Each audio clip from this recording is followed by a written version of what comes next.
Assalamualaikum warahmatullahi wabarakatuh. Salam sejahtera untuk kita semua. Ketemu lagi kita dalam pembelajaran online Universitas Pandanaran Semarang. Perkenalkan sebelumnya, nama saya Sri Praptono, pengampu mata kuliah kewirausahaan atau entrepreneurship. Hari ini kita memulai kuliah lagi, melanjutkan dari pertemuan kita yang pertama, di mana pertemuan kita ini adalah untuk menajamkan beberapa konsep besar yang sudah kita sampaikan di pertemuan sebelumnya.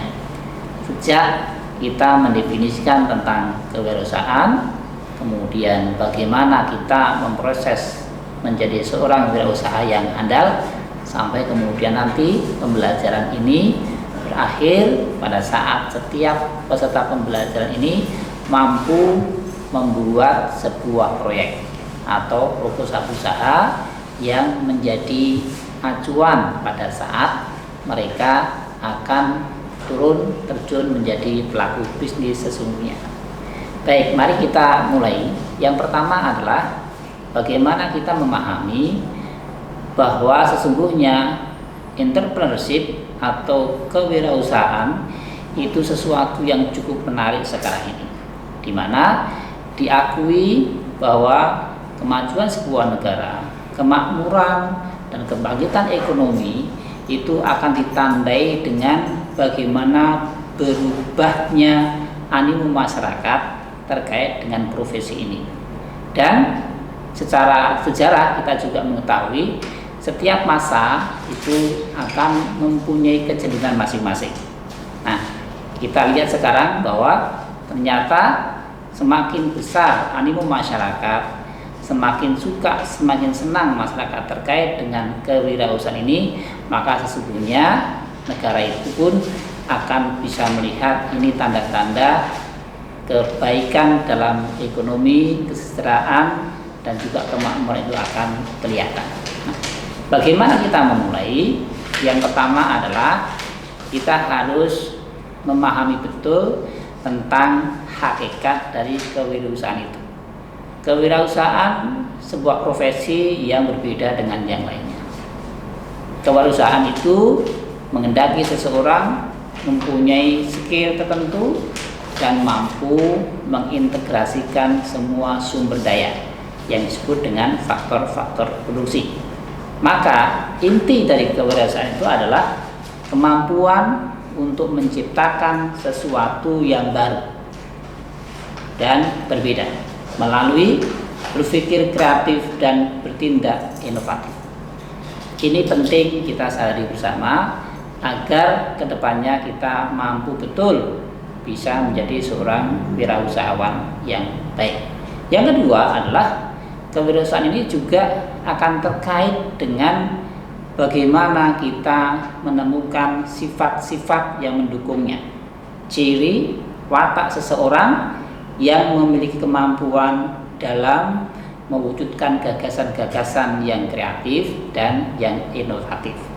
Dan yang ketiga adalah bahwa kewirausahaan ini merupakan sebuah proses di mana dimulai dari orang itu mengetahui, mengenali dirinya sendiri, potensinya, kelebihan dan kekurangannya, sampai kemudian bagaimana dia meningkatkan kompetensinya, meningkatkan kemampuannya, dan mampu mengintegrasikan antara kemampuan yang dia miliki, potensi yang dia miliki, dengan potensi-potensi yang ada di luarnya. Inilah beberapa hal yang perlu kita pahami pada saat kita bicara tentang kewirausahaan. Setelah itu, maka kemudian yang penting lagi adalah bagaimana kita menemukan langkah-langkah untuk menjadi seorang wirausahawan yang baik.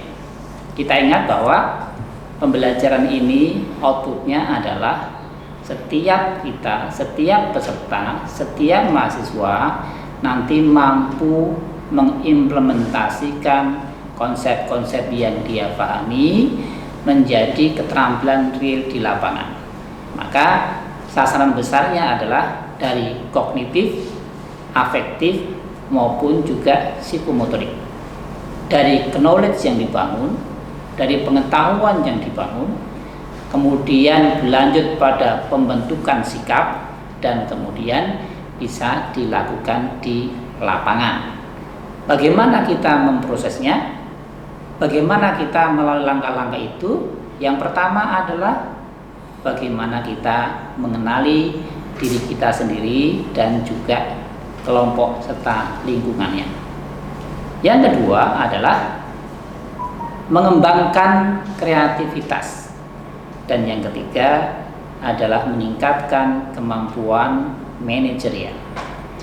3 tahapan ini menjadi tahapan penting pada saat kita memulai membahas, mempelajari tentang kewirausahaan.